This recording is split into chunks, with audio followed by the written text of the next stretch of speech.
Hago una muy breve presentación. ¿Cómo están? Yo soy More, soy parte de Enclave Roja de la Facultad de Trabajo Social de la UNLP. Nada, es el segundo encuentro que tenemos del conversatorio de trabajo social, de la perspectiva histórico-crítica, así que es muy bueno volver a encontrarnos. En esta parte la idea es poder charlar sobre qué aportes tiene el feminismo en los procesos de intervención profesional. Nos estamos encontrando más de 10 facultades a nivel nacional, con todos quienes estudiamos trabajo social y particularmente en este caso quienes también adherimos a la perspectiva histórico-crítica.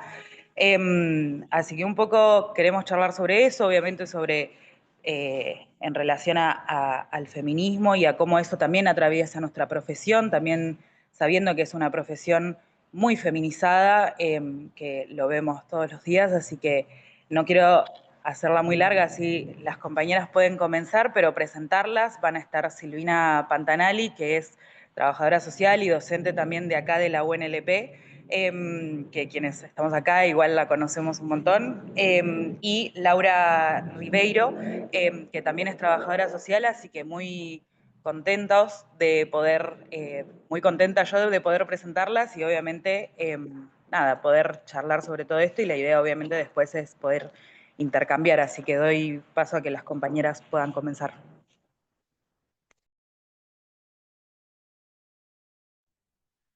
Bueno, buenas tardes a todos. Eh, con Lau, ahí dividimos un poco las intervenciones, digamos, en torno al tema, digamos, propuesto para este conversatorio. Así que, bueno, a mí me toca empezar más para plantear, bueno, sí, aportes de los feminismos al trabajo social, algunas cuestiones, digamos, centralmente voy a referirme a la teoría de la reproducción social y le voy a dejar a Lau eh, la, digamos, intervención sobre, bueno, pensar concretamente esos aportes en los procesos de intervención del trabajo social. Bueno, ante todo, agradecerles a todos los y las compañeras que han organizado este es el segundo conversatorio. No quiero, como siempre uno se mete la pata porque se olvida porque además son muchos, pero bueno, digo, pensar en los compañeros de la UNLA, que creo que fueron los ideólogos de los que tuvieron esta iniciativa, junto con los compañeros de Comahue, de Neuquén, y a los que se fueron sumando un montón de carreras de trabajo social de distintos lugares del país, incluso el Colegio de Trabajadores Sociales de Neuquén, ¿no? Así que bueno, agradecerles porque realmente es una iniciativa muy importante que la perspectiva histórico-crítica de esta manera pueda llegar, acercarse a lugares, a carreras y a profesionales de trabajo social de distintos lugares del país que quizás no tienen esta perspectiva en su formación, ¿no?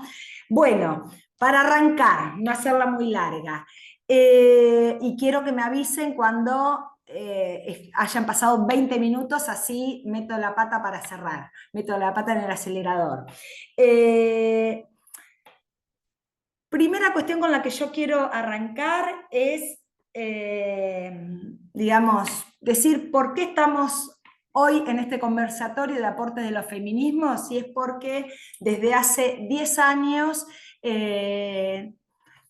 seguramente todas las que estamos acá, más los millones de mujeres en todo el mundo, somos parte de esa tercera ola del feminismo que a justamente que abarca todo el planeta y que han, digamos, interpelado todos los ámbitos, todos los aspectos de la vida social, ¿no? Y porque hay una tercera ola del feminismo que nos ha hecho cuestionar todo y cada uno de los aspectos de nuestras vidas, también obviamente ha interpelado a la profesión trabajo social, una profesión que cargaba históricamente con la contradicción de, como dijo More, ser una profesión absolutamente feminizada, la inmensa mayoría somos trabajadoras sociales, y a su vez las mujeres son los sujetos fundamentales de los procesos de intervención del trabajo social, ¿no? Esas mujeres que se acercan a las instituciones, a los distintos ámbitos socioocupacionales del trabajo social, buscando respuestas a las necesidades de sobrevivencia, a los problemas de la vida cotidiana de ellas, de sus hijas, de sus familias y de sus comunidades, ¿no? Y cargábamos con esa contradicción, igual, digamos, hay que ser, digamos, honrar a los pioneros. Teníamos una pionera en la perspectiva feminista del trabajo social en Argentina, como es Estela Grassi, y algunas otras autoras que sí habían escrito, bueno, Estela Grassi, un libro para explicar, digamos, desde una perspectiva feminista el origen de la profesión en Argentina, y también otros autores que habían abordado distintos aspectos que tienen que ver con justamente la reproducción social. Pero esto era marginal. Desde hace 10 años y como parte de esta tercera ola, muchas de nosotras nos pusimos a cuestionarnos cómo podíamos estar siendo docentes sin pelear porque esa perspectiva feminista estuviera presente, atravesara la formación profesional, atravesara la elaboración teórica del trabajo social y, por supuesto, nos llevaba a interpelar los procesos de intervención que llevábamos adelante, ¿no? Y bueno, y hemos, por suerte, hay una profusa elaboración teórica en el trabajo social. Laura Ribeiro, de hecho, ha sido compiladora de un hermoso libro que elaboró, digamos, que publicó el Colegio de Trabajadores Sociales de la provincia de Buenos Aires, ya hace unos años, Trabajo Social y Feminismos, y ha habido montones de producciones, montones de proyectos de extensión. Acá la veo a Majo, que es parte de un proyecto de extensión, proyectos de investigación, etcétera, etcétera. Esto para arrancar, digo, por qué hoy estamos haciendo un conversatorio y por qué no podemos dejar de pensarnos hoy desde la perspectiva feminista del trabajo social. Después, digo, ¿de qué hablamos cuando hablamos de teoría feminista? De todo ese conocimiento que justamente a partir de las luchas que hemos dado el movimiento de mujeres, el movimiento feminista, toda esa producción de conocimiento que ha, digamos, dado cuenta por un lado del origen, o sea, ha buscado explicar el origen de la opresión de las mujeres, la situación de las mujeres en la sociedad capitalista, la situación actual de las mujeres en este momento de la sociedad capitalista. Bueno, a eso llamamos teoría feminista y que por supuesto, o hablamos de feminismos, porque hay múltiples corrientes dentro del movimiento de mujeres, ¿no? Y bueno, y todas estas corrientes identifican, digamos, que ese trabajo que desarrollamos centralmente las mujeres en el ámbito de nuestros hogares, la crianza de los pibes, ese trabajo doméstico, es un lugar, digo, esto no lo descubrimos nosotras, no lo descubrió ni siquiera la segunda ola, la descubrieron desde mucho antes las feministas, que ese lugar es un lugar, digamos, opresivo, enajenante de las mujeres, y algunas de las corrientes digamos, comenzaron a preguntar si en la segunda ola, y también incluso un poquito antes, cuál es la relación de este trabajo que hacemos las mujeres, esto que en la segunda ola justamente se llamó el debate del trabajo doméstico, con la sociedad en la que vivimos, con la sociedad capitalista, con la acumulación de capital, ¿no? Eh, y, y acá se armó un enorme debate en la segunda ola del feminismo de los años 60 y 70 del siglo XX, pero yo quiero avanzar rápidamente, no vamos a meternos tanto con ese debate, pero sí decir que la teoría de la reproducción social, que tiene su origen en, digamos, una pionera de esta teoría de la reproducción social es Liz Vogel, con su libro El marxismo y la opresión de las mujeres, de fines bueno, se publica a principios de los años 80, pero ella ya escribe desde fines de los años 70 acerca de, digamos, sienta las bases de esta teoría de la reproducción social, y ella, para meterse en este debate, para meterse en un debate más amplio del marxismo, de los límites que tenía el marxismo para explicar la situación de las mujeres, ella hace un desplazamiento. En vez de partir de esto de si el trabajo doméstico es productivo o improductivo, o sea, genera o no genera plusvalía, etcétera, etcétera, ella hace un desplazamiento teórico y dice, vamos a preguntarnos cómo se garantiza el capital, el capitalismo, esta mercancía especial que es la fuerza de trabajo, esas capacidades físicas y mentales que tenemos las y los trabajadores, digamos, para producir lo que Marx llamaría valores de uso, pero digo, para decirlo, para producir bienes, para producir servicios, ¿no? Y cómo digamos, su pregunta es, bueno, ¿cómo se garantiza esta fuerza de trabajo, el capital? ¿Y por qué es una mercancía especial? Porque bueno, nosotros como personas que portamos esa capacidad, esa fuerza de trabajo, no somos fuerza de trabajo, somos personas que portamos esa capacidad, que es inseparable de nuestros cuerpos. eh, ¿A dónde iba? Eh, Esperen, no me quiero perder, estoy con un machete. Eh, Mercancía especial. sí, ¿por qué es una mercancía especial?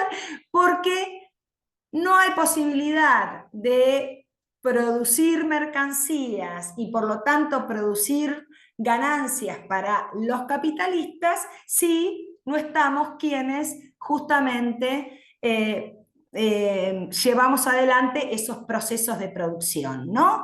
Que es la fuente, digamos, o sea, el trabajo humano es la fuente de valor para los capitalistas. Y entonces las preguntas van a ser cómo se garantiza esta mercancía especial, cómo se produce y reproduce esa fuerza de trabajo, o sea, qué procesos, qué instituciones, qué tareas son necesarias para que esta fuerza de trabajo esté disponible y en las condiciones requeridas, digamos, por el capital.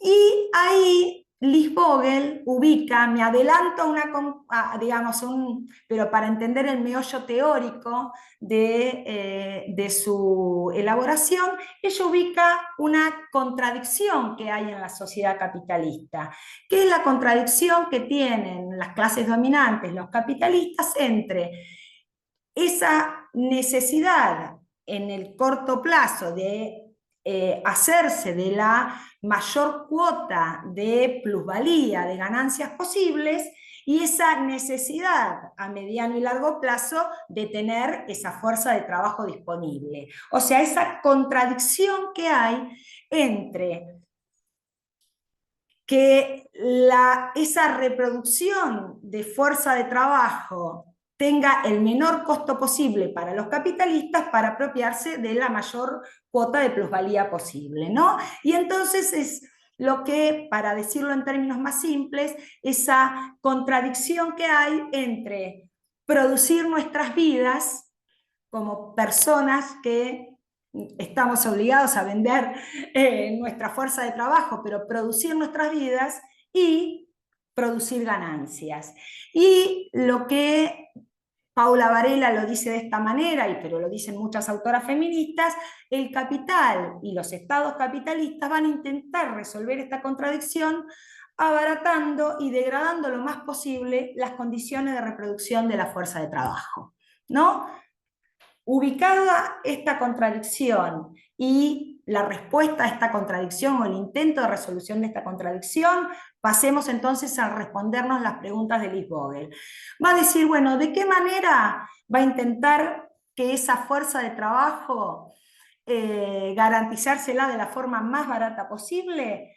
Haciendo que ese trabajo de reproducción social que es necesario realizar, que implica, digamos, alimentarse, que implica cuidados de la salud, que implica educación, que implica, bueno, todas las tareas para reproducir nuestras vidas, se haga centralmente en forma doméstica y privada, que sea un asunto privado de las familias de la clase trabajadora, garantizar ese trabajo de reproducción social y que ese trabajo al interior de las familias sea un trabajo naturalizado como un trabajo de mujeres, ¿no? Entonces, el capitalismo desde su fase industrial, cuando divide tajantemente el ámbito de la producción de las mercancías, del ámbito de la reproducción de la fuerza de trabajo, que es la familia trabajadora, o sea, divide familia y trabajo,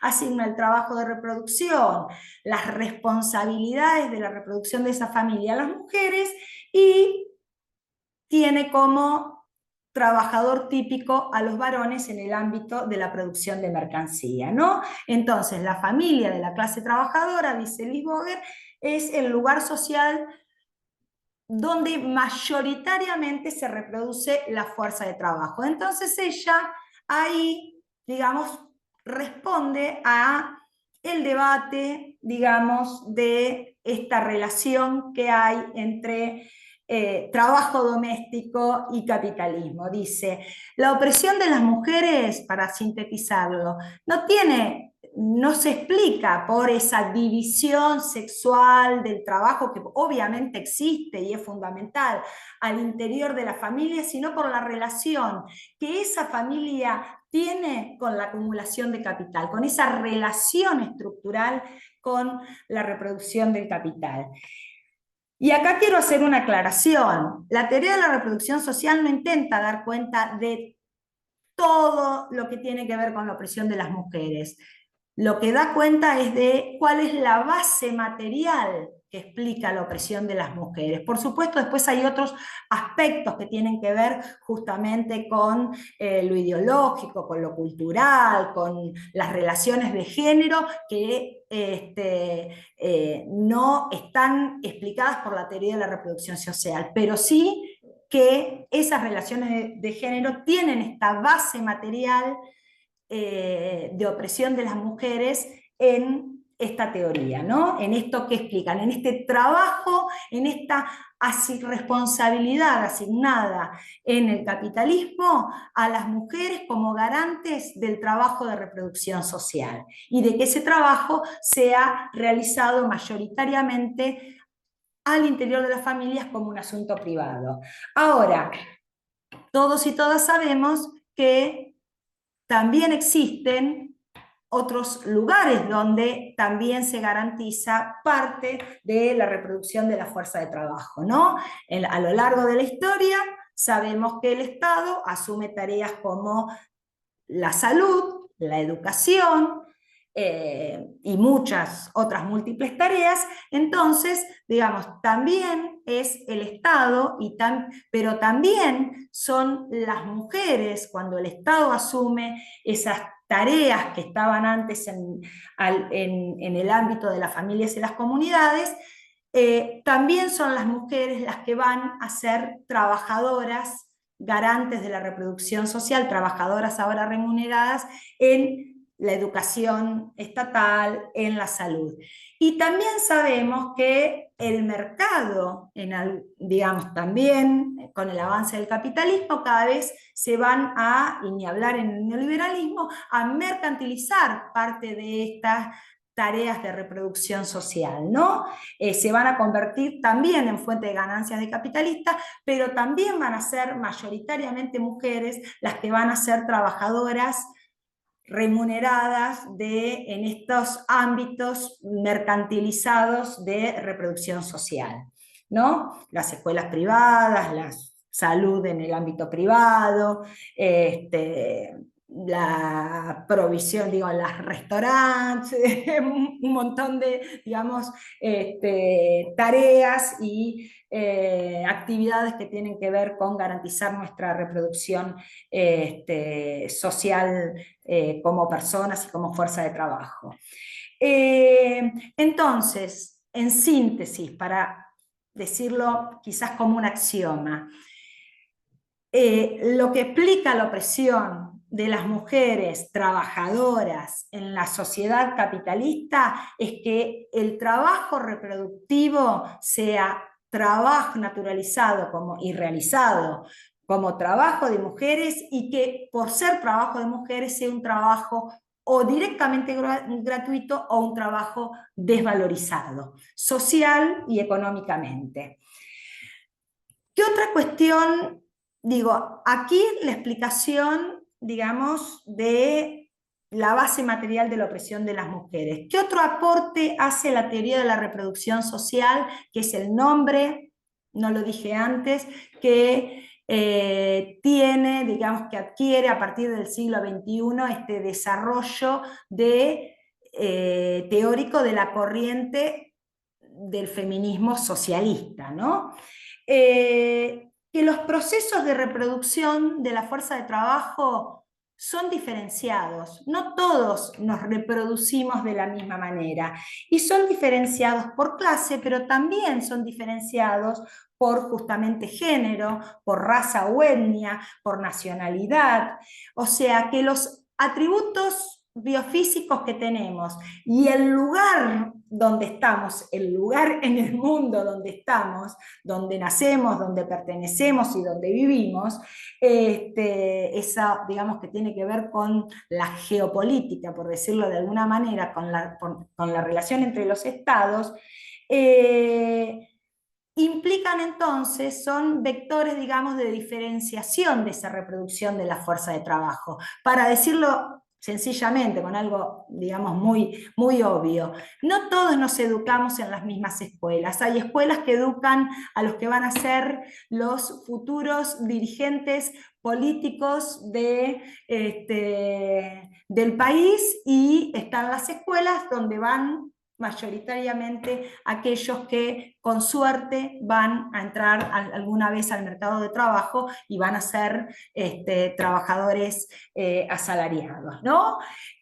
O los que nunca ni siquiera van a tener la oportunidad de ser explotados.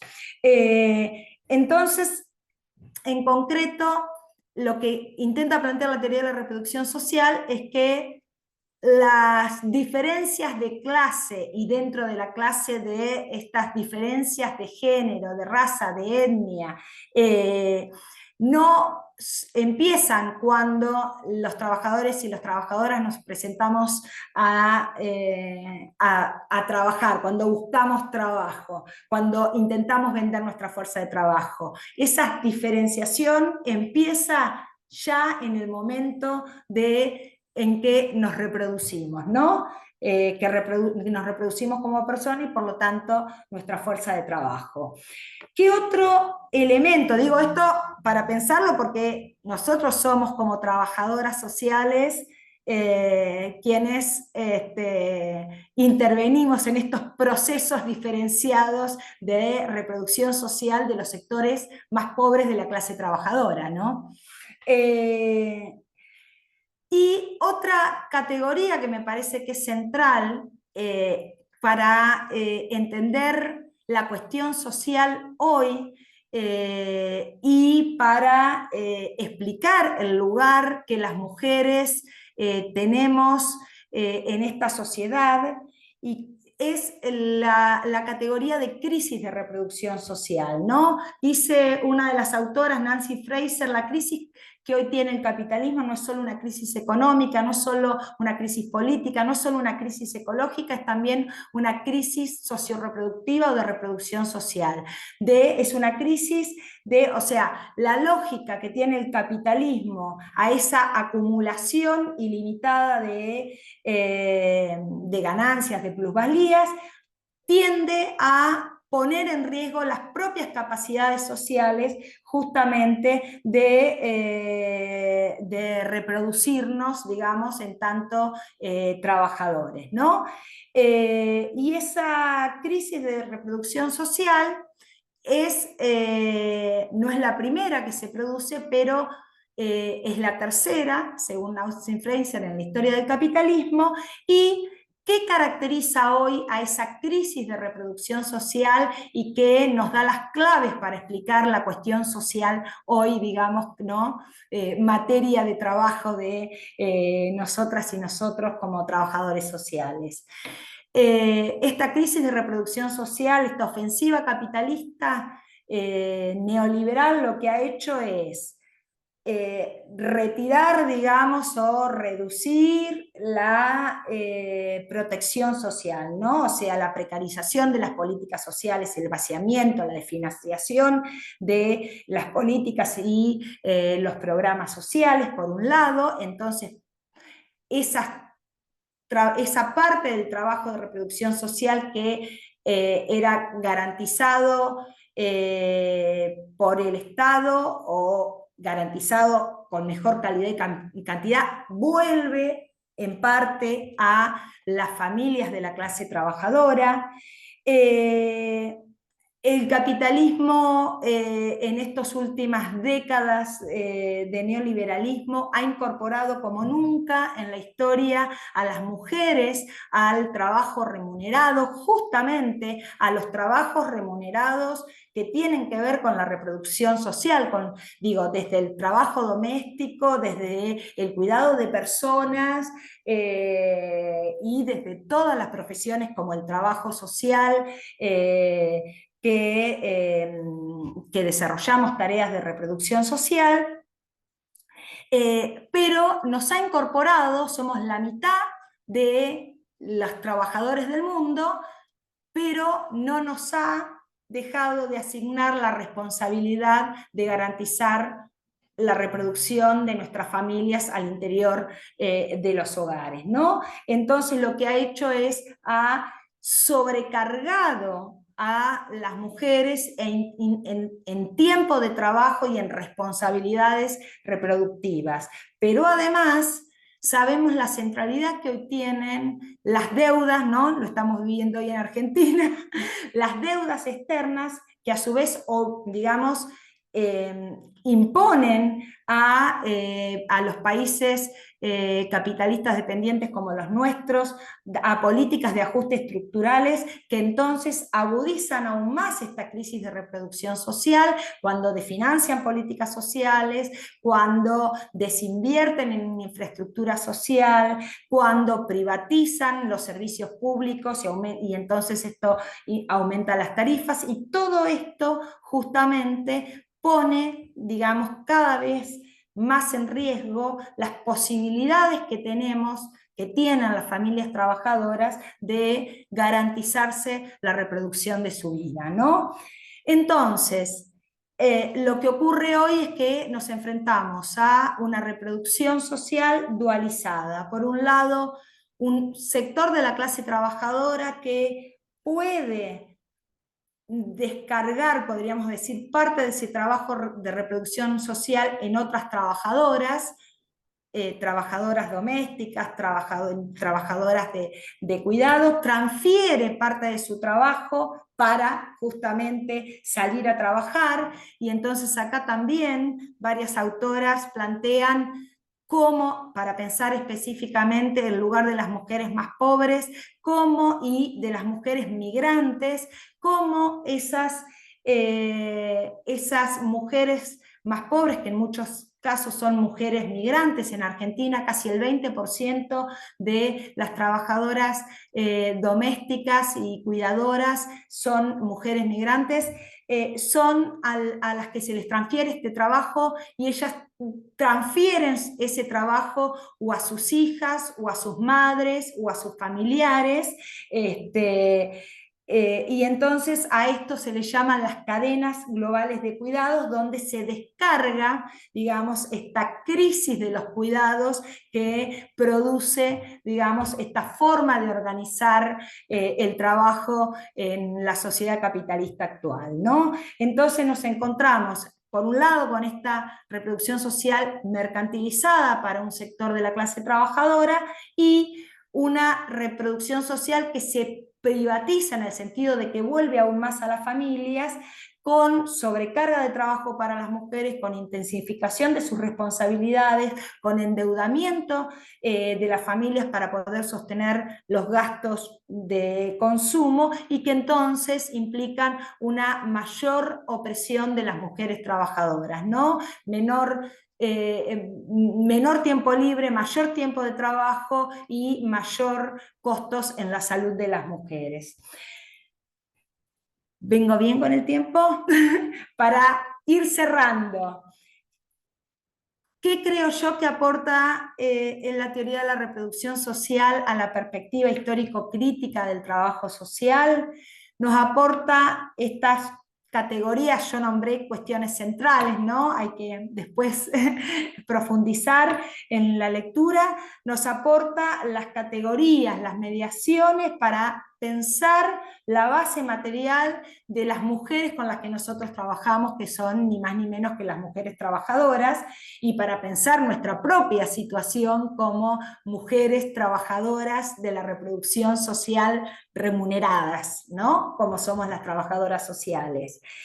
Nos aporta, como decía, las claves con esta idea y este desarrollo de la crisis de reproducción social, las claves para comprender la cuestión social en el capitalismo contemporáneo, y cómo esta crisis es descargada diferencialmente sobre las mujeres, y centralmente devela que ese trabajo que hacemos las mujeres, y que es lo que ha demostrado el movimiento de mujeres, poniendo en el centro de sus luchas esta idea de que, ¿no? Como dicen el movimiento de mujeres, nuestro trabajo, somos esenciales, ¿no? Lo que decían las trabajadoras, por ejemplo, de la salud en la pandemia: somos esenciales, pero nos tratan como descartables, ¿no? Y justamente Paula Varela, una de las autoras argentinas, digamos, que ha sido pionera en el desarrollo de la teoría de la reproducción social acá en Argentina, plantea algo muy interesante, que es el carácter estratégico que tiene el lugar que ocupamos las mujeres trabajadoras, porque somos las que podemos establecer esa relación que entre el ámbito de la producción y el ámbito de la reproducción, ¿no? Estamos en ambos ámbitos y podemos mostrar aquello que el capitalismo presenta como separado, divide espacialmente, temporalmente, institucionalmente, ¿no? El trabajo al interior de los hogares, en la familia, y el trabajo en el ámbito de la producción social, y entonces tenemos un carácter, tenemos un lugar estratégico, las mujeres trabajadoras, para justamente mostrar esa relación y pelear por una reorganización de todo el trabajo que se realiza en la sociedad y en realidad que implica justamente una reorganización de las bases de la sociedad, terminar con una sociedad que justamente pone el trabajo, explota el trabajo, pero a su vez le otorga un lugar diferencial a las mujeres en la explotación de ese trabajo de reproducción social que realizan, y entonces tenemos un lugar central desde donde pelear por una nueva reorganización, una nueva sociedad con una organización del trabajo que esté puesta al servicio de la producción de la vida y no de la producción de ganancias, de la reproducción ampliada del capital, ¿no? Bueno, hasta ahí. Le cedo la palabra a Lau. Bueno, muchas gracias, Silvina. Me vino bárbara tu intervención para ahí avanzar algunos pasos más rápido para ahí algunos planteos que quería hacer, así que genial, muchas gracias. Bueno, antes que nada agradecerle a la Panta por la invitación, a los compañeros de Pan y Rosas, de Enclave Roja también por organizar primero estos conversatorios y después también por la invitación. Bueno, yo les voy a compartir algunas ideas.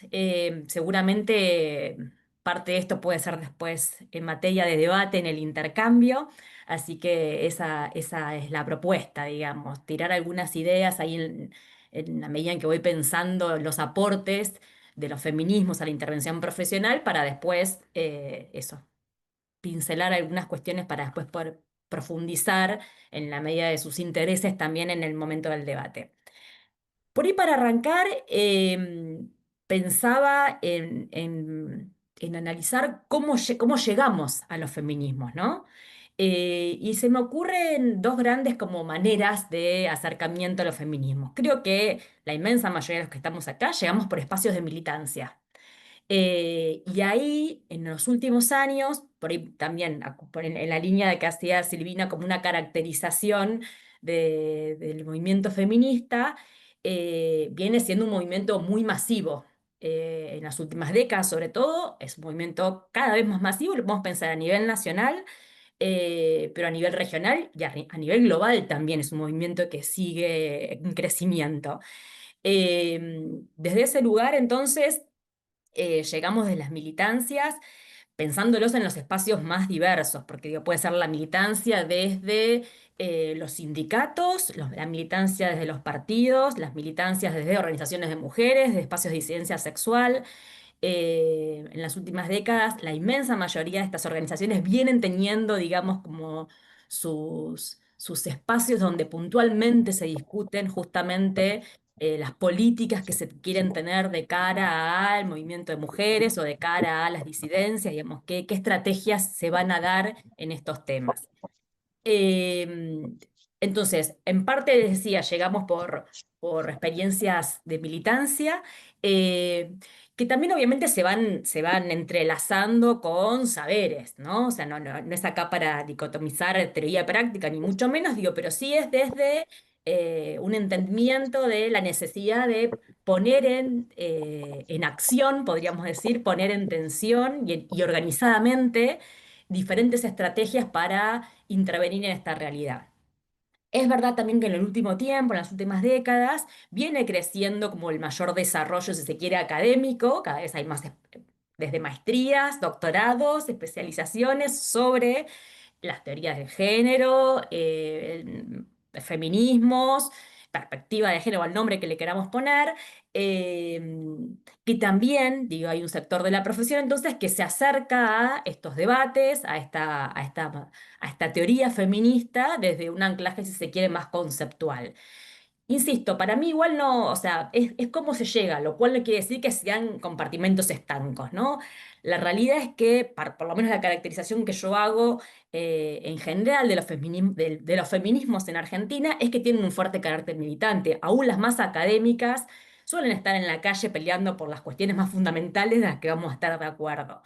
Pero digo, se me ocurrían como esas dos formas de cómo llegamos pensando ahí los trabajadores sociales, al feminismo. Después les iba a proponer, y esto son líneas que se me ocurrían a mí como para pensar justamente, para ir pensando los cruces entre feminismos y trabajo social. Creo que hay, por lo menos yo identifico tres líneas fundamentales en las que nos podemos ahí recuperar y enriquecernos con los aportes de los feminismos desde la profesión. Hay una línea histórica que tiene que ver con reivindicaciones y pensar estrategias de intervención y de acción vinculadas a las violencias, la visibilización y las denuncias de las violencias, y ahí lo tenemos que pensar en un amplio sentido, digo, porque uno por lo general cuando dice feminismos es igual a violencia de género. Sí, claro, digo, de los grupos de mujeres que se han organizado hace muchas décadas atrás para empezar a desnaturalizar en un contexto en el que era, no sé si natural, digo, pero no había eh, tanta corrección política hoy como ve que, digo, que está mal decir, o bueno, no sé, en este contexto todo es discutible, ¿no? En este contexto nacional e internacional de ultraderecha, las cosas que creíamos saldadas y lo que era políticamente incorrecto, hoy parece cuestionado, ¿no? Lo cual es todo, pero no me quiero meter en esa discusión, después si quieren la profundizamos para el debate, pero digo, bueno, haciendo esa salvedad,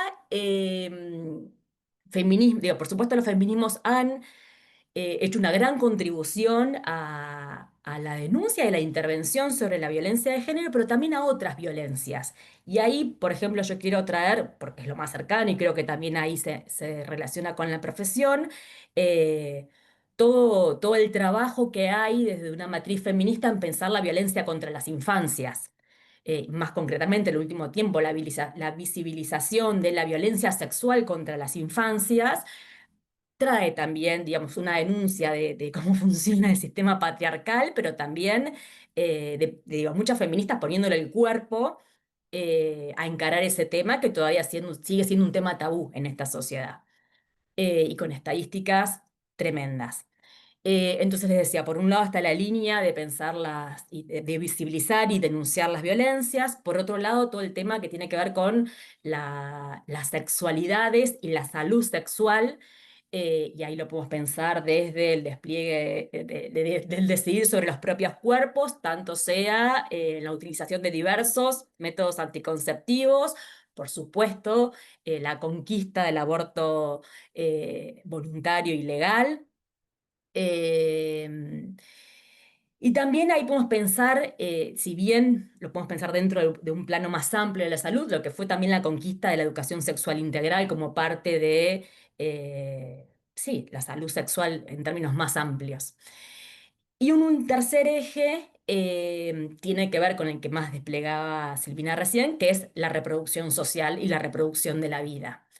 Eh, Eso creo que, digo, a mí se me ocurre organizarlo así, ¿no? Como en estos tres ejes donde el feminismo viene teniendo como un desarrollo histórico y del cual nos podemos nutrir desde la profesión.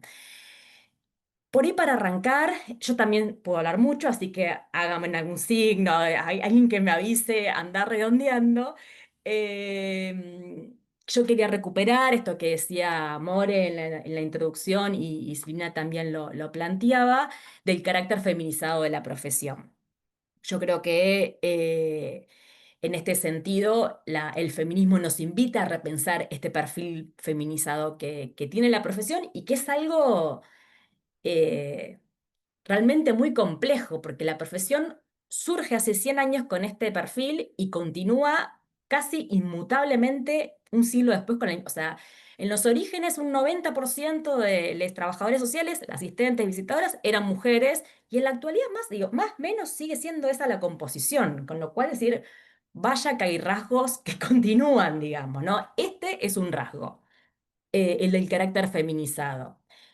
Yo ahí tengo, esto también para la polémica,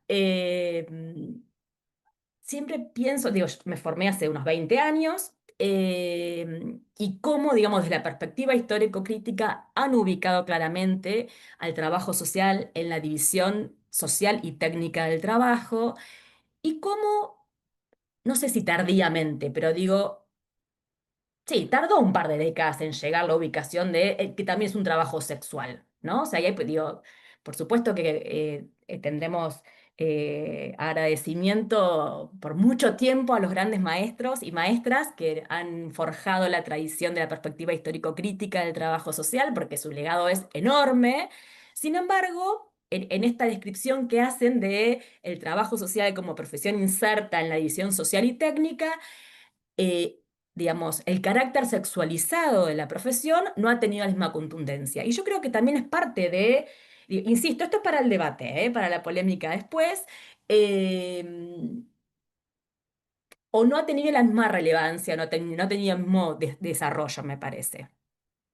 Entonces, creo que ahí también coincido con Silvina, el aporte, por lo menos en términos locales, de Stella Grassi lo ha ubicado ya desde hace unas cuantas décadas también este carácter feminizado. Pero digo, también pensarnos entonces ahí como profesionales, además de como profesionales y como mujeres trabajadoras, en este estatuto que se nos otorga en el capitalismo a las mujeres como especialistas del ámbito doméstico, ¿no? Como las encargadas justamente de la reproducción social, o la reproducción sobre todo de la fuerza de trabajo, que también lo vamos a compartir junto con las políticas públicas. Entonces ahí va teniendo otra complejidad, digamos, eh, estas incumbencias y estas demandas societales que se nos adjudican a la profesión. Eh, entonces, digo, algunas cuestiones para recordar de lo que significa esta caracterización de una profesión asalariada, que por supuesto lo compartimos con otras profesiones y otras trabajadoras. Digo, somos las mujeres trabajadoras las que tenemos peor remuneración en la relación trabajo-salario, somos las que tenemos un mayor índice de trabajo informal y desocupación. Muchas veces se sigue considerando los salarios de las mujeres como un salario de apoyo complementario al de los hombres. En las ramas de la industria, las mujeres nos insertamos particularmente en ramas específicas, como puede ser la textil, la costura, la alimentación, en los llamados servicios femeninos. Es donde suele haber más empleadas domésticas, telefonistas, administrativas. Y también en las profesiones, este carácter feminizado está muy atravesado por asociar, digamos, a las mujeres con demandas sociales vinculadas a la asistencia, a la educación, al cuidado. Y entonces tenemos profesionales como la docencia, las enfermeras, asistentes sociales, entre otras. Claramente ya está saldado de que esto no tiene ningún atributo biológico, ni mucho menos, que es una construcción social, eh, pero sí, yo lo que quería como digamos, recordar, acá parece como que uno habla digo, de cuestiones saldadas, y en parte es verdad que están saldadas, pero es verdad que también permanecen, digamos, ¿no? O sea, los trabajos feminizados presentan mayor precarización y condiciones laborales más flexibles. Y yo acá quiero traer un ejemplo emblemático que tenemos en la profesión, que es el femicidio de Laura Iglesias, porque a Laura, además de que fue responsabilidad del Estado y la complicidad de los funcionarios políticos de turno, es también la precarización la que genera su femicidio. Entonces, no es que está desligado un tema del otro, sino que la pertenencia a una clase social también tiene implicancias para una profesión feminizada. Eh, entonces yo les decía antes, ahí medio anticipándome, de que repensar el carácter feminizado de la profesión también tiene que estar anudado a las políticas sociales, porque justamente son parte del engranaje de la reproducción de las relaciones sociales. Entonces, es ahí en parte donde se cuelan los fundamentos y las lógicas de intervención sobre las expresiones de la cuestión social que, como decía Silvina recién, tienden a transferir las responsabilidades en la familia y centralmente dentro de las familias, en las mujeres, de la reproducción de la vida cotidiana. Por otro lado, yo pensaba también en rastrear como el carácter sexualizado de las estrategias de intervención. Em, Porque en los procesos de intervención profesional esto se refuerza cuando centralmente la convocatoria o la demanda está puesta orientada hacia otras mujeres. Esto Graci lo planteó hace tiempo, ¿no? Las mujeres como objeto y sujeto de las políticas sociales, dice ella. Eh, y hay una tendencia entonces a reforzar una feminización y una maternalización de estas tareas de reproducción de la vida cotidiana. Entonces, no es casual que en la inmensa mayoría de los espacios de inserción socioocupacional donde trabajamos, hospitales, centro de salud, escuelas, juzgados de familia, espacios comunitarios y etcétera, eh, la inmensa mayoría de las veces en las que llegan personas a plantear a plantear determinadas demandas o necesidades, o que incluso convocamos para pensar estrategias de intervención, estén dirigidas a las mujeres. Eh, para mí, dentro de los muchos aportes que podemos recoger de las teorías feministas, justamente va en esta línea, ¿no? De interpelar los aspectos más cristalizados que tenemos en torno a la división sexual del trabajo, en torno a esta naturalización de responsabilización en las mujeres, en las familias, y pues centralmente dentro de las familias, en las mujeres, de hacerse cargo de la reproducción cotidiana de sus integrantes. Y también yo creo que hay un gran aporte que vienen trayendo los feminismos, que es justamente, ¿no? La desnaturalización de las opresiones sexuales en términos generales y particularmente, digamos, cuestionar el legado sexista, heteronormativo, que históricamente tuvo la profesión. Porque si bien, digo, podemos reconocer de que pues sobre todo en las últimas décadas, ¿no? A partir de la reconceptualización, hubo un movimiento mucho más crítico. La historia de la profesión es profundamente conservadora, también puede ser, si quieren, tema después de debate para después, pero digo, en términos hegemónicos, la historia de la profesión, y hoy no, ahí no solamente para pensarlo en términos, ¿no? De solamente del trabajo social, sino de la mayoría de las profesiones dentro de las ciencias sociales tuvieron este corte, digamos, positivista conservador, que justamente y no casualmente tuvo a la familia como columna vertebral para pensar las intervenciones. Ahora recuperando y entrando un poco más en otra de las líneas que creo que aporta en los feminismos a la profesión, tiene que ver con justamente recuperar esta dimensión de la reproducción social. Ahí tenemos, digamos, Silvina traía aportes de la teoría de la reproducción social. Nosotros desde el proyecto de investigación hablamos más particularmente de la organización social del cuidado, porque justamente creemos que esta categoría nos acerca más a la discusión actual de las políticas sociales. Eh, entonces, antes, y digo, es verdad que cuidados es una palabra polisémica y que está vacía y que hay que discutirla y disputarla.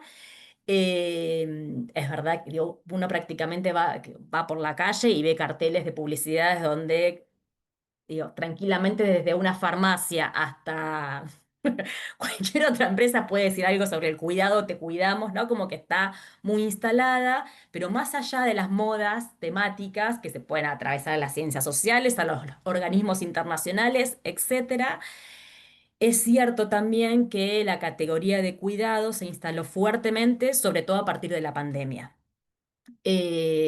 Contexto en el que se evidenció también lo que pasa cuando las otras instituciones o los otros actores que tienden a garantizar la reproducción social están cerrados. O sea, todo y prácticamente sucedía en el ámbito del hogar, o había que garantizarlo ahí.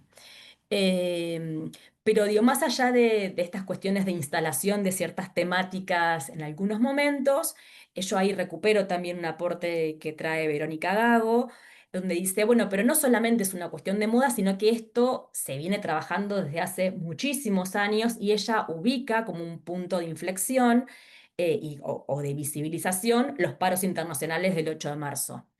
Esa es, digamos, como una fecha donde centralmente se pone, digamos, como dentro de las agendas que tenemos en los feminismos, como una fecha en la que se visibiliza o intenta visibilizar justamente la centralidad que tiene eh, todo el trabajo cotidiano que sostenemos centralmente las mujeres en el funcionamiento del sistema capitalista mundial. Entonces, es también un poco, o sea, es también producto de la lucha y de las movilizaciones para instalar esta temática, digo, más allá de la pandemia y todo lo que eso también pudo visibilizar. Sin duda, Silvina también ahí ya hizo un raconto. La temática de la reproducción social desde los feminismos tiene larga data. Se ha hablado de trabajo doméstico, se ha hablado de trabajo reproductivo, se habla de cuidado también, de trabajo no remunerado. Digo, bueno, hay como diferentes vertientes o corrientes para pensar este tema. Sí, lo que también, digamos, ha traído mucha contribución es la economía feminista, justamente para poder visibilizar en términos, como la misma jerga de la que habla la economía liberal, bueno, como mostrar justamente todo lo que omite la economía liberal en ese sentido, ¿no? Eh, y que no hay sostenimiento del mundo productivo sin todo. Un poco en la línea de lo que plantaba Vogel, que traía Silvina, sin que se garantice la fuerza de trabajo como la mercancía especial, no hay producción que sea posible ni viable. Entonces, volviendo un poco a la profesión, creo que ustedes, digo, esto lo vamos a compartir, o creo que es uno de los consensos que tenemos en la profesión, es que si en algo intervenimos como trabajadores sociales, es en la vida cotidiana de las necesidades. Entonces no podemos, digo, es un tema que nos tiene que atravesar de lleno, digamos, pensar la reproducción social o cómo se organiza la organización social de los cuidados en la vida cotidiana, estas necesidades. Y también ahí hay un aporte para mí interesante de Karina Batiani, que es una socióloga uruguaya, que ella plantea que dentro de la desigualdad de género los cuidados son un nudo crítico porque justamente están atravesados por diferentes dimensiones de la desigualdad de género. Volviendo un poco de vuelta al trabajo social, una pregunta que yo me hago para pensar nuestras estrategias de intervención cotidiana es: ¿cuánto contribuimos a democratizar o a socializar, si quieren, las relaciones de cuidado o la reproducción social de la vida cotidiana con las familias, con las personas, con las mujeres con las que trabajamos? Eh, y también cuánto contribuimos para socializar las tareas de cuidado en general, ¿no? O sea, sin delegar o sin pensar solamente en que el efector o que el actor principal sean las familias las que tengan que resolver esta tarea. Acá hay una primera cuestión que tengo que marcar frente a esta pregunta, es que no es un problema de buena voluntad. O sea, no es que de manera individual yo como trabajadora social puedo poner más o menor cuota de... digo, no me puedo hacer cargo en términos solamente responsable, de responsabilidad individual, de pensar en esta democratización de las relaciones sociales o de cuidado, sino que por supuesto hay que pensar en estos múltiples actores a la hora de cómo se organiza socialmente el cuidado. eh, pero entonces ahí, desde allá que el Estado tiene una responsabilidad fundamental, como decía Silvina, hay parte de estas tareas que las cubre el mercado y también juegan un papel las organizaciones sociales, las organizaciones comunitarias. Pero más allá de eso, muchas veces yo lo que ahí pienso en la urgencia o en la inmediatez que a veces requieren las intervenciones, eh, es como la vía de resolución más sencilla me sale, ¿no? O no sé si la más sencilla, pero la más inmediata, porque tenemos a la mujer, tenemos a la familia, ¿no? O a las mujeres o a las familias, a quienes muchas veces terminamos presionando para que se termine de alguna manera resolviendo eh, nada, la organización de estos cuidados o la resolución de determinadas necesidades que tienen los integrantes de sus familias. Em, entonces, digo, acá creo que hay una cuestión fundamental, es, como decía antes, uno no pudo escapar del contexto actual en el que estamos, o la coyuntura particular que estamos viviendo, donde hay un desmantelamiento brutal de todas las políticas sociales, con lo cual lo hace mucho más agudo este diagnóstico, digo, porque si hay una tendencia en el capitalismo a responsabilizar a las familias, hoy te lo decía el director de la Agencia de Discapacidad, el Estado no tiene nada que ver, se tienen que hacer cargo las familias. Bueno, aún en o sea, o incluso precarizadas como están las prestaciones. Ahora engancho con discapacidad. A veces me pongo con un ejemplo y sigo, ¿no? Pero porque justo la vi. O precarizada incluso como están las prestaciones en discapacidad. Es una ley de financiamiento que todavía no termina de concretarse, ¿no? Y la siguen trabando y la siguen desmantelando. Eh, entonces, desde ya que entiendo que dentro de los factores o los actores que se encargan eh, de sostener la reproducción cotidiana de la fuerza de trabajo, como trabajadores sociales no podemos claudicar en la demanda hacia el Estado de más y mejores prestaciones. Digo, porque eso es la ampliación de las políticas públicas, de las políticas sociales, y tendremos que ver cómo nos organizamos de los diferentes frentes, porque es una de las vías que tenemos para descomprimir un poco toda la responsabilización que recae en la familia centralmente. Incluso también pensaba cómo muchas veces de los espacios, de las organizaciones comunitarias también se dan respuestas a la reproducción de la vida cotidiana justamente de los sectores más subalternizados, pero también las condiciones laborales, las compañeras que trabajan en estas organizaciones, o son muchas veces, digo, lo hacen desde una tarea, desde la militancia, o son las condiciones laborales más precarizadas, las compañeras que trabajan en los jardines maternales comunitarios, o en los centros para jóvenes, o en las casas del niño, donde decía esto, ¿no? Cómo se reproduce la desigualdad también en esta división social y sexual del trabajo. Eh, bueno, en esto de pensar cuánto tendemos a democratizar o ampliar por lo menos la mirada en relación a la redistribución de los cuidados. En el caso de salud, para mí es paradigmático porque digo, quienes han tenido personas internadas en hospitales ven que la inmensa mayoría de las personas que acompañan suelen ser mujeres, ¿no? Por más de que se tengan hermanos, hijos, quienes tienden más a acompañar son las mujeres. Y también, por el relato de las colegas, se suele ver cómo frente a una situación de externación o de que se necesita o incluso acompañar una internación hospitalaria prolongada, eh, se termina pidiendo muchas veces a las mujeres que acompañen y que sostengan, incluso cuando, digo, no tienen una relación estrecha con esa persona o mismo han sido, la persona que tiene que cuidar ha sido agresora en otro momento de su vida, ¿no? Y como que parecería que, bueno, frente a esta vacancia de cuidado que hay, alguien se tiene que hacer cargo y a alguien se lo tenemos que adjudicar. Tienden a ser las mujeres. Entonces, este mandato de cuidar parecería que no se cuestiona a qué costo, ¿no? Se tiene que dar respuesta. Una última cuestión, por lo menos para ir cerrando este punto.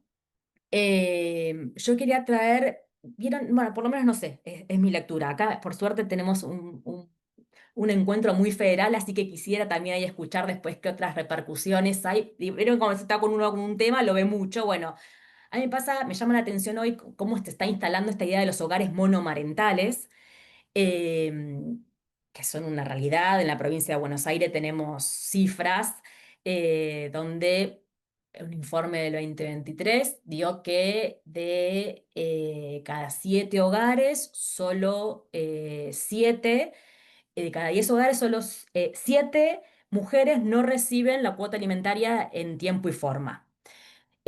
A partir de lo cual se plantea de que hay una necesidad de desburocratizar o desjudicializar o hacer más ágil el reclamo de la cuota alimentaria. Más allá de, por supuesto, que es todo un tema a demandar, el cumplimiento de la cuota alimentaria y de las responsabilidades que tienen los progenitores en relación con sus hijos, lo que esto invisibiliza es otra forma de la violencia de género, ¿no? O sea, esta es una violencia económica que se recarga, primero, digamos, que no se garantizan las condiciones materiales de vida y de cuidado a los hijos, pero además se recarga a las mujeres de manera solitaria con esta tarea. Y ahí me interesa como traerlo en contraposición con esta idea muy instalada que se ha hecho siempre la figura de el varón proveedor y la mujer como encargada del ámbito doméstico, cómo rápidamente se desarma, digo yo, esta figura del varón proveedor, que por supuesto está muy discutido, ¿no? Digo, pero en el imaginario frente a el vínculo, a la disolución del vínculo conyugal, no sé, yo me digo, rápidamente se deslinda, digamos, el progenitor de estas responsabilidades y son las mujeres las que quedan centralmente a cargo de sus hijos. Esto creo que es un tema, por lo menos a mí, cabeza de trabajadora social, que me interpelo, porque lo vemos cotidianamente en la inmensa mayoría de las intervenciones, en la inmensa mayoría de los ámbitos donde trabajamos, ¿no? Esto de mujeres haciéndose cargo solas de los pibes. Bueno, creo que es todo un tema justamente para discutir justamente cómo se garantiza la reproducción social de los pibes, pero también para responsabilizar a los progenitores de eso, de mínima de la cuota alimentaria que no cumplen. Eh, y un último aspecto que yo quería traer es que aporta, digamos, a los feminismos al trabajo social. Creo que como movimiento social, como movimiento político, lo que le trae son múltiples expresiones de proyectos políticos, teóricos, societales, que le dan una gran riqueza a la profesión. Yo ahí, digo, por ahí uno cae en la autorreferencia, pero creo que probablemente lo podemos compartir. Creo que los encuentros nacionales de mujeres lesbianas, trans y travestis, fueron y son una gran escuela de lucha de clases que nos han formado, que nos han aportado a la organización de cientos de miles de mujeres.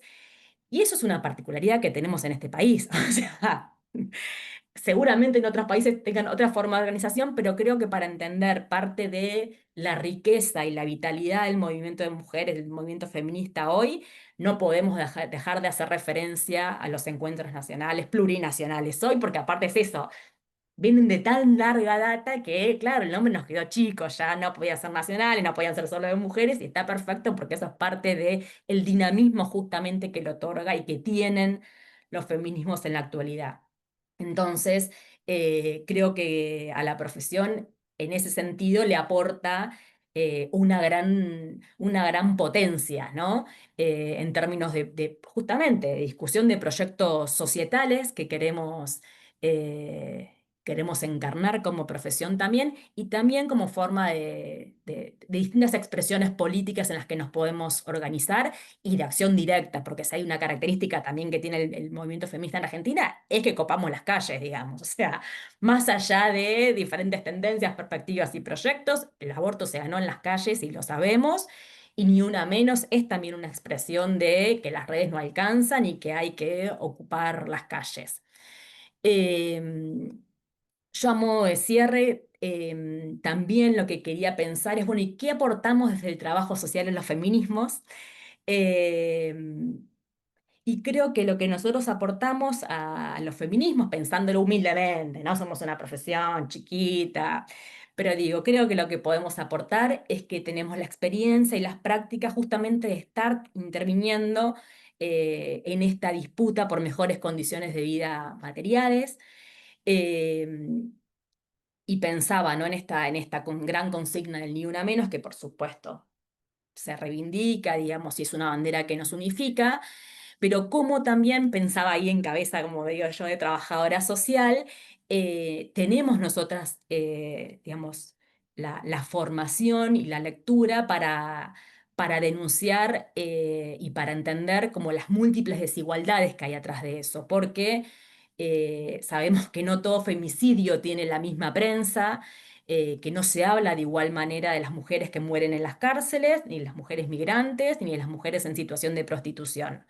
Entonces, esa lectura de, como de múltiples desigualdades o de múltiples atravesamientos, nosotros las hacemos, primero porque lo trabajamos cotidianamente, porque es parte de, digo, hoy todo el debate también que hay con los embarazos y los consumos problemáticos, digo, también.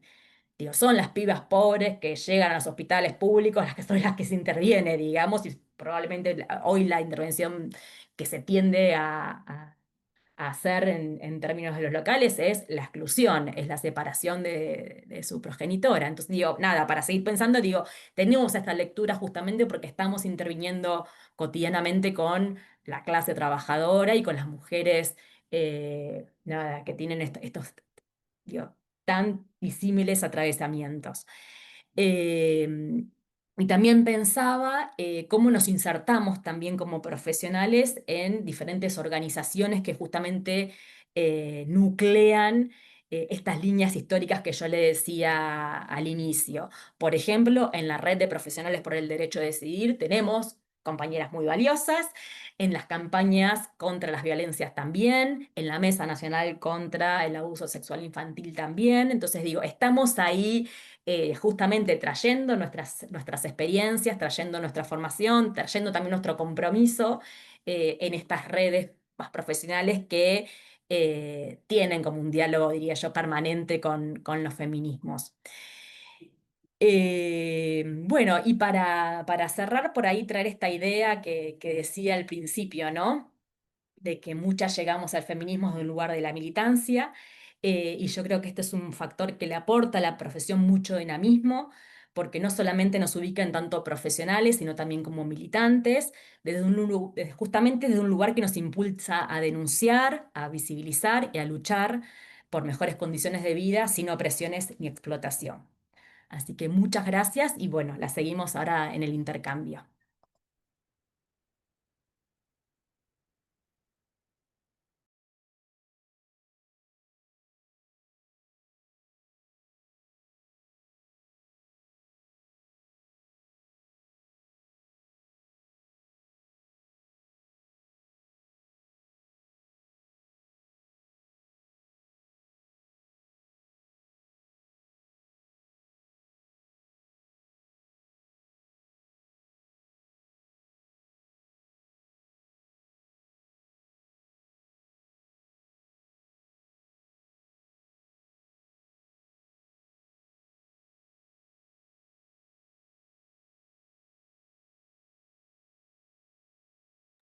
Bueno, ya hablamos un montón. Buena. Abran los micrófonos y empecé por el intercambio. Esto de la, de la tecnología, ¿no? Bueno, de alguien cabra ahí que plantee algo. Generemos el intercambio. Me agarra la Buena. ansiedad, perdón. No se escucha. ¿Se escucha bien? Sí, Ah, buenísimo, buenísimo. Bueno, acá Sofi, estamos desde la UNCO en Neuquén, que nos juntamos presencial. Nada, particularmente me pareció que estuvo muy bueno todo lo que fueron diciendo tanto Silvina como Laura, súper enriquecedor, más en estos contextos, ¿no? O en este momento de tanto odio y tanto discurso de odio contra el feminismo y contra las mujeres y las diversidades. Y acá en la Facu pasamos una hojita y fueron escribiendo algunas preguntas para hacerles a, a ustedes, así que si les parece bien se las puedo leer para que las vayan respondiendo. Una dice, explicar la escalera de cuidado, si no entendí mal. Y la segunda dice, ¿podrías, Laura, retomar los tres ejes de los que hablaste? ¿Me quedaron claras? No me quedaron claras. No me quedaron claras para mí cuáles eran. Ujú. ¿Se entendió? Sí, sí. Esas son las preguntas que hay. sí. Entiendo que lo de escaleras es en realidad cadenas. Contesto yo eso, Lau, y vos después lo otro.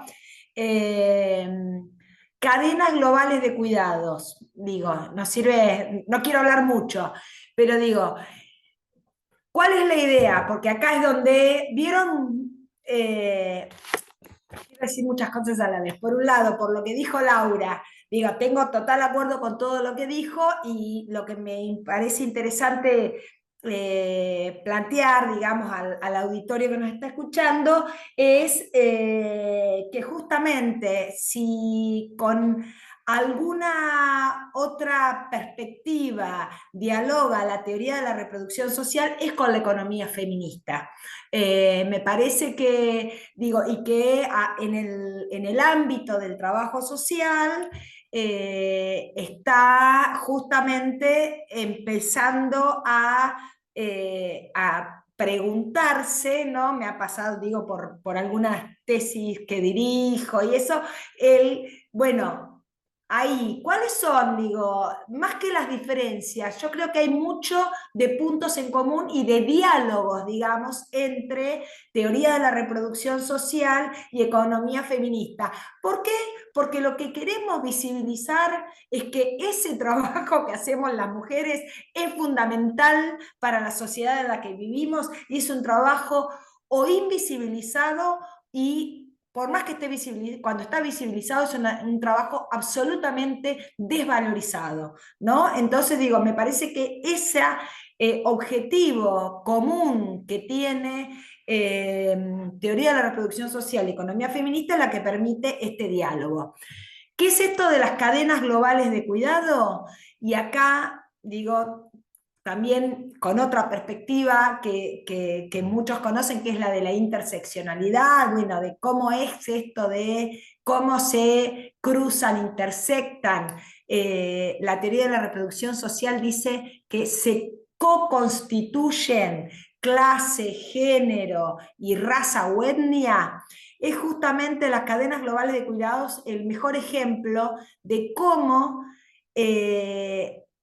la explotación es una explotación, no todos somos explotados de la misma manera. Y el género y la pertenencia étnica, raza es un término de las clases dominantes, pero bueno, lo utilizamos. La pertenencia étnica de las personas se convierten son vectores de opresión que constituyen formas de explotación diferente en las distintas personas según justamente digamos, sus características biofísicas y los espacios, digamos, donde habitan y a los que pertenecen, ¿no?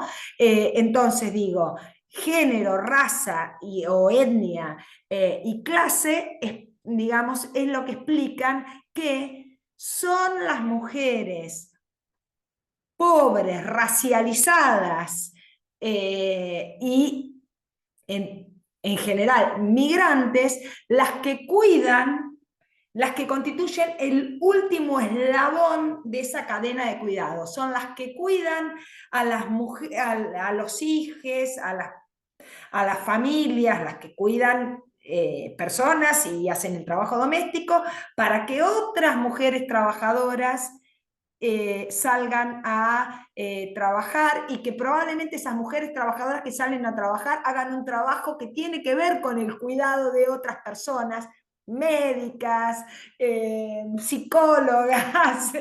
Entonces, por eso hablamos de cadenas, ¿por qué globales de cuidado? Porque lo que muestra, lo que trata de visibilizar esta idea es cómo esta crisis de los cuidados o crisis de reproducción social, pero esta crisis de los cuidados, esta necesidad de transferir el trabajo de cuidados de unas mujeres para salir a trabajar, podríamos decir, tiene como un elemento fundamental hoy en el capitalismo neoliberal a la migración como una forma de garantizar justamente, pensándolo en términos globales, la reproducción social de la fuerza de trabajo en el mundo. ¿Tá? Hay países que proveen mujeres a otros países para que vayan a hacer este trabajo de cuidado, este trabajo de reproducción social y de esa manera, digamos, resolver, entre comillas, la crisis de los cuidados. ¿Se entiende la idea? Por eso, cadenas globales de cuidados. Y en estas cadenas globales de cuidados se muestra claramente esa intersección o co-constitución de clase, género y raza o etnia.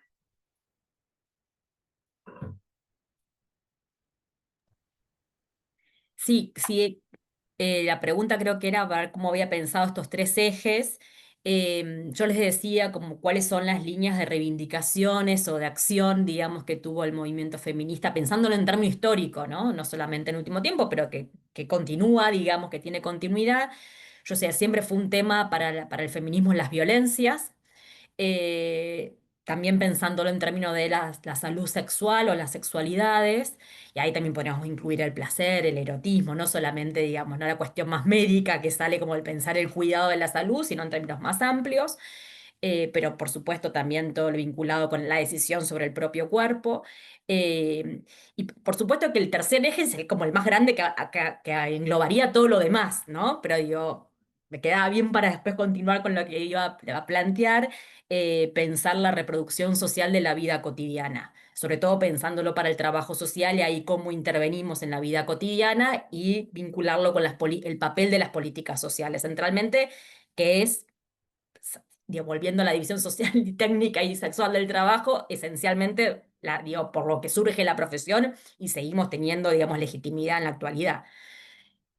Esos serían como tres ejes, insisto. Por supuesto, el de la reproducción social de la vida cotidiana es el que engloba todo, pero para como poder desarmarlo en líneas como o en reivindicaciones clásicas propias del movimiento feminista, me parecía que podría ser, y también el trabajo social ha tenido un gran desarrollo, tanto en la salud sexual como contra las violencias y la denuncia contra las violencias y la intervención sobre las violencias, también la profesión ahí ha hecho mella. Por ahí lo que se me ocurría, no sé si quién estaba ahí, si More o quién estaba.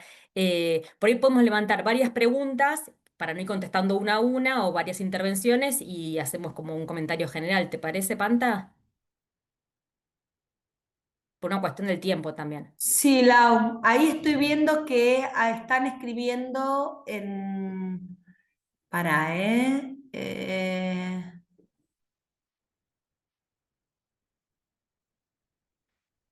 Sí, ahí preguntan si esto de las cadenas globales de cuidado tendría que ver con la interseccionalidad. Obvio que sí, digo, no sé si profundizar tanto, pero digo lo mismo, la perspectiva de la interseccionalidad, que decir la perspectiva, en realidad hay múltiples líneas dentro de la perspectiva de la interseccionalidad, pero digo, obviamente es también una perspectiva que tiene diálogos, digamos, y puntos, muchos puntos en común y objetivos compartidos con teoría de la reproducción social y economía feminista. Y después, Lau, hay la pregunta, ¿cuál es el desafío que se enfrenta actualmente en el movimiento feminista en Argentina? Muy interesante. ¿Y cuál el que como profesión feminizada tiene el trabajo social en este contexto? ¡Guau! Que sí que la conozco a Silvia, somos viejas amigas. Porque si no, Silvia. Es para Bueno, hablar un no, ustedes no van a montón. pretender que yo resuelva esto sola, o sea, les puedo tirar algo que pienso y después lo debatimos, lo discutimos, imagínense que no tengo esta capacidad. Tiro ideas y las debatimos. Eh, a ver, para mí, en general, digo, lo pienso para el movimiento feminista, lo pienso desde como laburante, creo que estamos en un momento en que hay que resistir esta arremetida feroz que se está haciendo contra nuestras condiciones de trabajo, nuestras condiciones de vida, el desmantelamiento de todo lo conocido. Eh, Y es eso, es tratar de organizar, o sea, a veces también es como, bueno, nos pasa, somos trabajadoras de la educación universitaria, compartimos, nos hemos conocido en La Plata y en la UNLP, en la facultad con Silvina. Saben que la universidad en este momento está en es uno de los espacios que justamente se quiere desfinanciar, que se está desfinanciando. Y lo piden, digo, para hacerlo más concreto, ¿no? O sea, y hemos hecho movilizaciones históricas desde la universidad. Y así todo, o sea, es como muy duro, ¿no? Porque la respuesta es, movilizamos masivamente, movilizamos de vuelta y vetan la ley y lo ganamos en el Congreso, pero no lo financian igualmente, no sale, digamos, lo promulgan, pero no dicen que no hay guita para... Entonces, digamos, creo que es eso, es resistir en parte. eh, y tratar de pensar ahí, creo que algo que también se intenta es articular todas las luchas. Y creo que ese es un desafío y creo que como feminismo también, en la inmensa, digo, hoy saben que se habla en general, en plural, de los feminismos porque realmente hay proyectos de países distintos que se engloban dentro de los feminismos. Y no lo vamos a desconocer. Pero creo que justamente en este contexto hay cuestiones en que son puntos de inflexión en los que tenemos que aunar y tendrá que ser transversal la organización de la defensa de la salud, de la educación, de las condiciones de vida de las personas con discapacidad y tratar de justamente no fragmentar las luchas. Los jubilados, bueno, lo que pasa con los jubilados es una cuestión tremenda, ¿no? O sea, el nivel de, también pienso no sé si de acostumbramiento, pero no como de naturalización que, digo, la represión de los miércoles, cómo nos llegamos, ¿no? Como que es un relato de los medios, ¿no? Y una nueva represión miércoles en la marcha de jubilades. Bueno, creo que el desafío del movimiento feminista, pero pienso que la inmensa mayoría de las personas que nos ubicamos en un marco de garantizar o buscar, sí, garantizar o digo, enmarcados en los derechos humanos, digo, algo más genérico que eso, como diciendo una cuestión fundamental, básica, eh, tenemos que oponernos y resistir a este contexto. eh, y creo que es eso, en parte es articular todas las luchas, me parece, ¿no? No quedar fragmentados en esto es por los trabajadores despedidos del Estado, esto es por la universidad, esto es por el Garraham, esto es por discapacidad, sino tener la capacidad de entender que esto es un proyecto que viene por todas nuestras condiciones de trabajo y de vida y que tendremos que ver cómo nos organizamos para hacer frente. Aún cuando nos organizamos y hacemos frente, cuando la respuesta es tan dura también, ¿no? Para mí es un contexto de esto, como muy, no sé si desolador es la palabra, pero bueno, realmente de mucha arremetida. eh, y con respecto a la profesión, me parece que en ese sentido el trabajo, o sea, como que no lo puedo escindir, ¿no? Como que ya tengo las dos cosas juntas. Yo creo que el trabajo social lo ve más, o sea, o lo vemos como profesión cotidianamente esto, la pérdida de condiciones de vida o justamente hasta prestaciones tan mínimas como por ahí en discapacidad, ya no se tiene ni eso. O mismo de, bueno, todo lo que tiene que ver con desarrollo social, las políticas sociales, digo, lo mínimo que había ya no está más.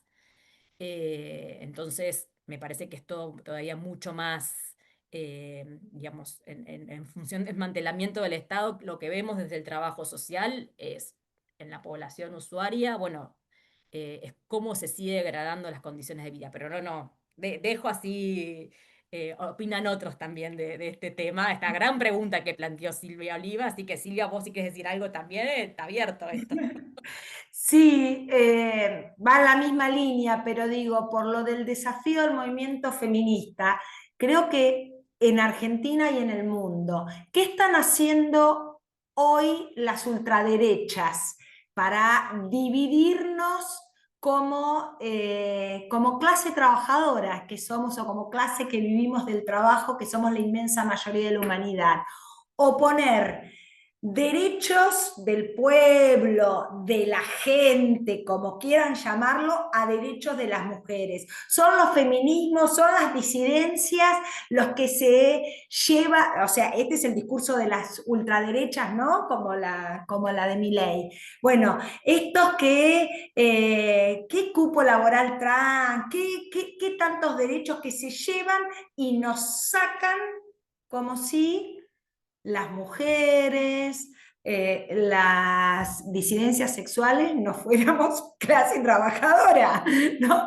De hecho, somos la mitad de la clase trabajadora. Entonces es enfrentarnos, dividirnos. Entonces creo que el movimiento, un gran desafío del movimiento feminista es justamente combatir este discurso, combatirlo argumentativamente y combatirlo con los hechos, ¿no? Justamente como decía Lau, bueno, las mujeres, digamos, las feministas en el sentido de organizaciones feministas, tenemos que estar en todas y cada una de las luchas, porque cuando atacan a la universidad, están atacando nos están atacando a todos, pero también, digo, si nos pensamos, la inmensa mayoría, ustedes saben que somos mayoría de docentes mujeres, las docentes universitarias. Para poner un ejemplo, cuando atacan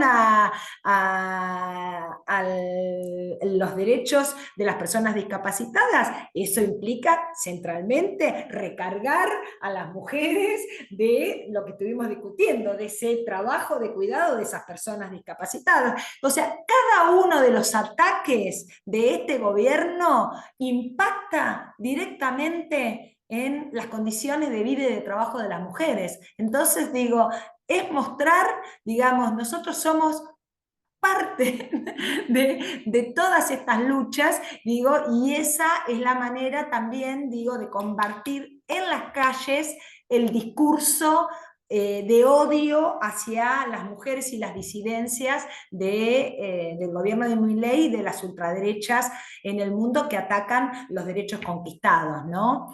Y el trabajo social, como lo decía Lau, para mí tiene mucho que aportar digo, si algo tenemos claro es que tenemos que intervenir con todo cuando hay violencia hacia las mujeres, hacia las niñeces. Tenemos reclaro la cuestión de la ESI, tenemos reclaro la cuestión de las sexualidades, pero no, digo, no terminamos de desnaturalizar, digo, y tenemos mucho para hacer con los informes sociales que escribimos, con las entrevistas que hacemos, en desnaturalizar justamente que esas tareas de cuidado, ese trabajo de reproducción social siga siendo un asunto privado de las mujeres en cada familia. Y no solo en nuestra intervención cotidiana, sino colectivamente como trabajadores sociales, los colegios profesionales,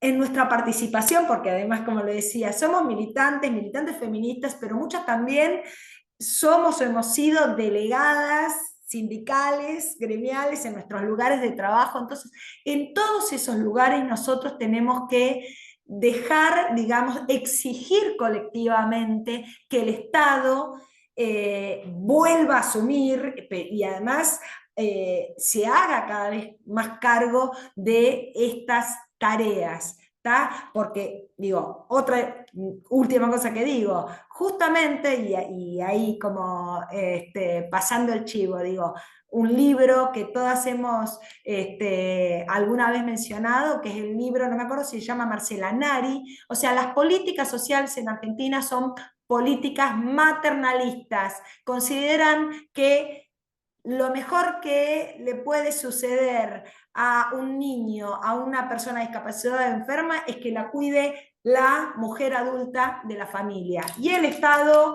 no hacerse cargo. Entonces nosotros tenemos mucho que hacer en tener intervenciones que vayan en contra de esta naturalización, esta feminización de estas tareas y de esta asunción en forma privada de estas tareas, exigiendo lugares de cuidados para los pibes, para los discapacitados, para digamos, distintos sectores que requieren cuidados en la sociedad, en los barrios, ¿no? Dejar de naturalizar que las mujeres tengan que estar ocupadas en llevar y traer los pibes a la escuela, llevarlos a los centros de salud, etcétera, etcétera, y que eso conspira justamente contra las posibilidades de entonces de estar en paridad, de igualdad con los hombres, en la búsqueda de trabajos, etcétera, etcétera.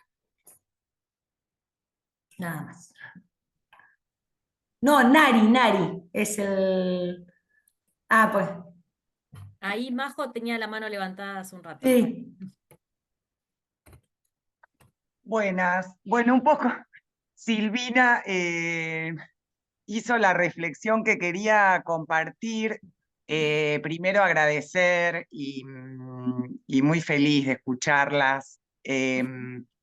Me parece esto, digamos, las teorías feministas aportan mucho a nuestra escritura, digamos.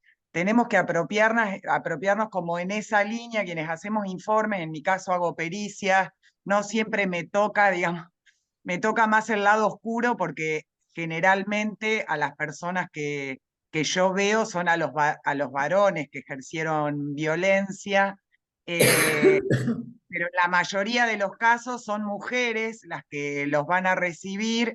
Digo, y ahí me parece que esto, no desnaturalizar, nombrar, apelar a todo el material teórico que hay, sobre todo desde nuestra profesión, me parece que es una estrategia que debemos darnos, aunque nos lleve más tiempo, aunque cueste más, esto que decía Laura, bueno, a veces en la urgencia, en la emergencia, uno también, digo, está alienada en su tarea cotidiana, pero sí tenemos el lugar privilegiado de estar con las personas todos los días en su vida cotidiana, adentro de sus casas, escuchando sus trayectorias vitales, incluso, bueno, en mi caso particular, digo, con las personas privadas de la libertad. Entonces, en ese amplio paraguas que son los derechos humanos, digo, poder hacer mediaciones con esas perspectivas feministas que son contundentes. Esto, los hogares monomarentales o los hogares con referencia femenina. Bueno, los nombramos. Hogares que el único ingreso proviene de la política pública. Bueno, lo decimos, o de las políticas sociales. Digo, son pequeñas cosas que hacen, no haremos la revolución en el Poder Judicial, pero sí me parece que nada, poquito, chiquito, pero es necesario, como nombrar la discusión permanente con los equipos, digamos, esto que mencionaba Silvina en relación a la interseccionalidad para nuestro laburo, sobre todo con mujeres trans que están privadas de la libertad, es una categoría que ha aportado muchísimo para las evaluaciones que hacemos, los dictámenes periciales que hacemos, digamos, bueno, ¿por qué son esas personas las que están privadas de la libertad y comúnmente, no quiero sonar prejuiciosa, ligadas a delitos vinculados a la venta de estupefacientes? Bueno, no naturalizamos eso, lo decimos, apelamos a categorías conceptuales, digamos, no es casual. Me parece que es chiquito, pero y no queda solo como en la tarea individual, sino, bueno, en los espacios de trabajo apelar a esas discusiones y a lo colectivo, y ni hablar, y lo último que digo, por mi recorrido docente en Trabajo 3, que ya no estoy más, la práctica en la formación universitaria, digamos, como sacarle el jugo en términos de poder discutir con sus docentes, de poder plantear todos los prejuicios que tenemos, porque los tenemos sin miedo a decirlos, porque justamente ahí los podemos laburar, lo que nos inquieta, porque somos mujeres, militamos el feminismo, pero bueno, a veces tenemos que hacer pericias de tipos que están privados de la libertad porque golpearon en el mejor de los casos, entre comillas, a una mujer, digamos, y la ley otorga el beneficio de la morigeración, digamos, que esa persona puede acceder a un arresto domiciliario, digo, y ahí es complejo. Entonces, me parece que esas discusiones que se dan en el aula y con sus docentes, como que no se pierdan nunca y que no haya temor a decir cosas que creemos que no van, porque en todo caso, si las decimos y no van, las podemos laburar. Así que gracias por el espacio, me resulta muy interesante este intercambio. Gracias, Majo.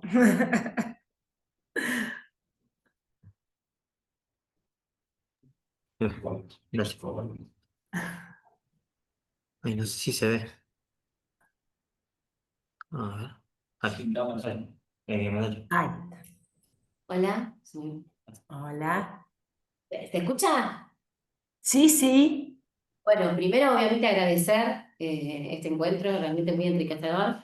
Y una de las cuestiones en realidad se me viene presentándose bastante, pero a raíz de lo que venimos escuchando, quería preguntar o plantear un poco esto de cómo podemos darle respuesta a desde la intervención, ¿no? A este desafío de abrir los espacios de los feminismos a los varones. Sé que están abiertos, pero digo, desde otra perspectiva. Por un lado se plantea la necesidad de que tengan un rol más activo desde la defensa de la lucha feminista, pero por otro lado no pueden opinar sobre nuestros roles. Y está bien. Digo, en cierta forma lo sostengo yo también, pero digo, es un proceso dialéctico complejo, pero no solo desde las masculinidades, sino también desde el feminismo, que es el que somos el que ponemos en discusión estas desigualdades. Y es complejo también aprender si no se construye desde un lugar de pertenencia, y es evidente que no pertenecen, ¿no? Pero desde qué lugar nosotras también, y desde la profesión también, digo, podemos ponerlo como en cuestión y como para plantear un desafío a esto. Creo que el cómo es el que debe ponerse seriamente en discusión y como arbitrar de espacios de democratización, como veníamos diciendo, no solo desde la resistencia y la desnaturalización, que es lo que realmente que es lo que venimos planteando, sino desde la reconceptualización también, ¿no? Como, no solamente desde nuestros espacios, ¿no? También eh, esto de cómo generarlo, y desde nosotros también, digo, ¿no? Cómo replantearnos, porque, no sé, a veces estamos hablando entre compañeras y decimos no, porque desde el lugar más cotidiano, ¿no? De la intervención más cotidiana que es desde la familia. A veces decimos, no, en mi casa yo, no sé, mi marido o mi hijo hace tal cosa, no, en mi casa no sucede eso, yo, no me explotan o no siento estas cuestiones. Y yo lo que decía es, si no lo podemos ver, si no podemos ver que nosotros también estamos atravesados por esas desigualdades, no vamos a dejar de reproducirnos tampoco, ¿no?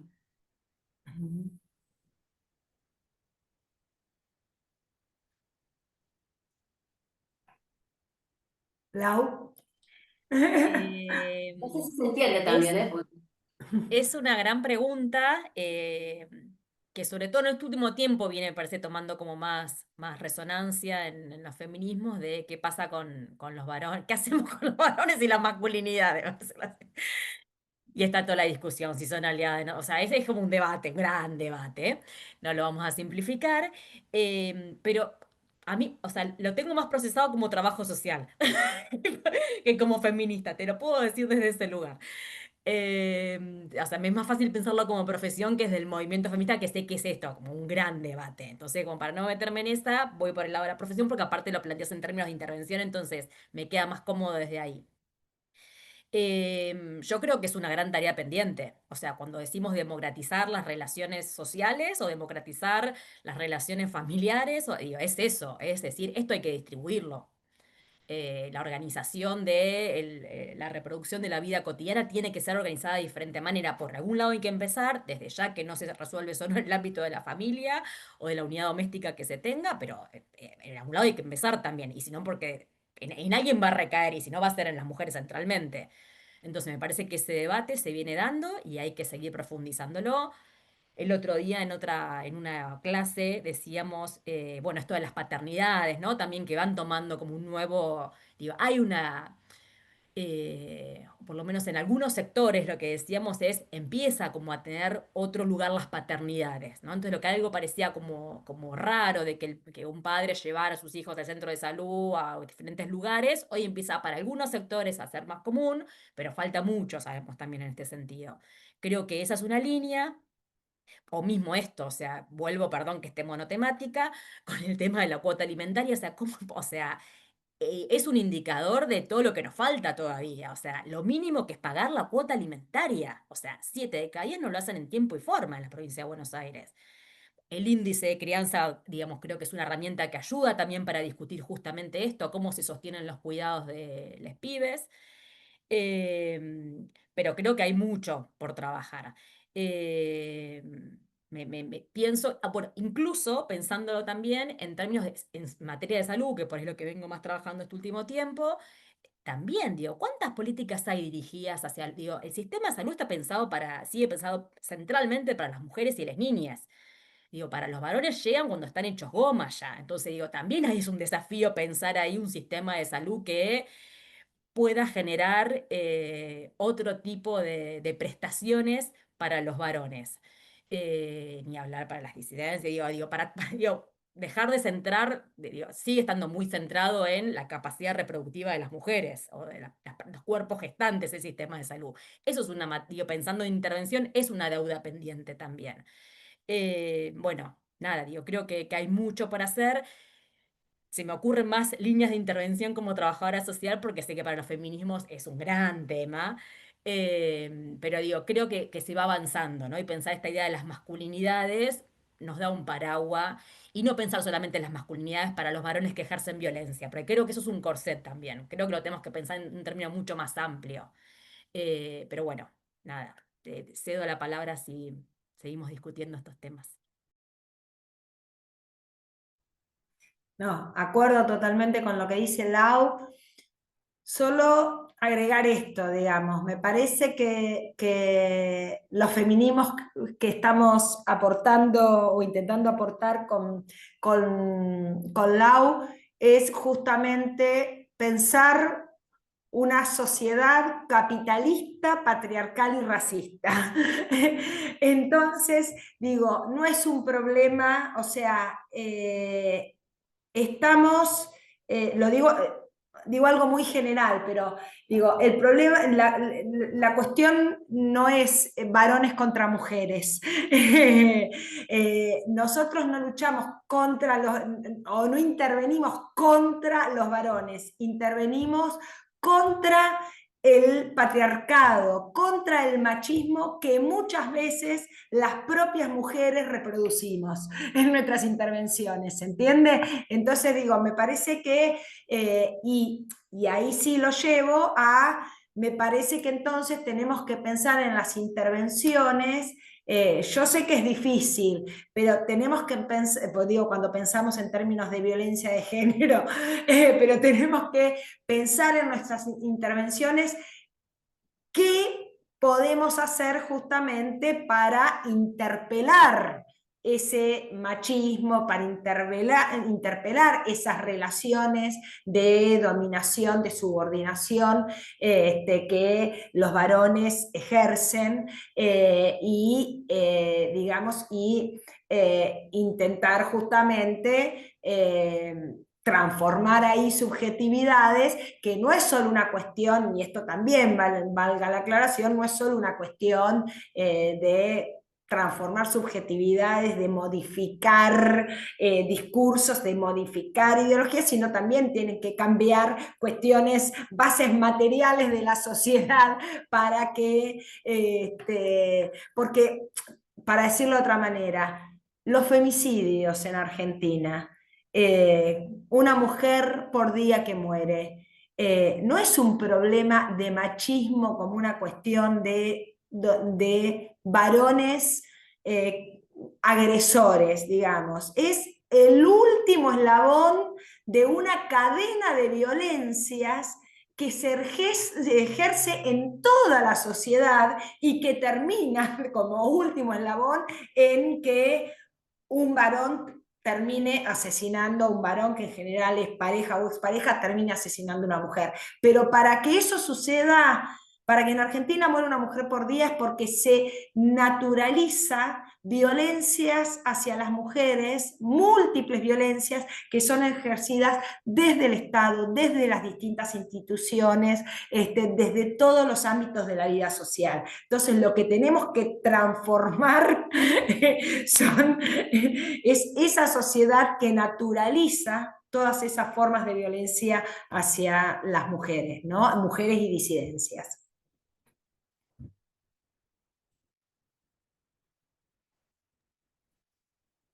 Buenas. Bueno, se escucha bien. Bueno, muy bueno todo. Me parece que quizás ya podemos ir cerrando porque ya es medio tarde para que todos se puedan ir a descansar. Nada, agradecerles a las panelistas, a Silvina y a Laura, estuvo muy bueno lo que comentaron y a todos quienes fuimos partes de organizar esto, que fueron tanto estudiantes como docentes y graduados de todas universidades del país.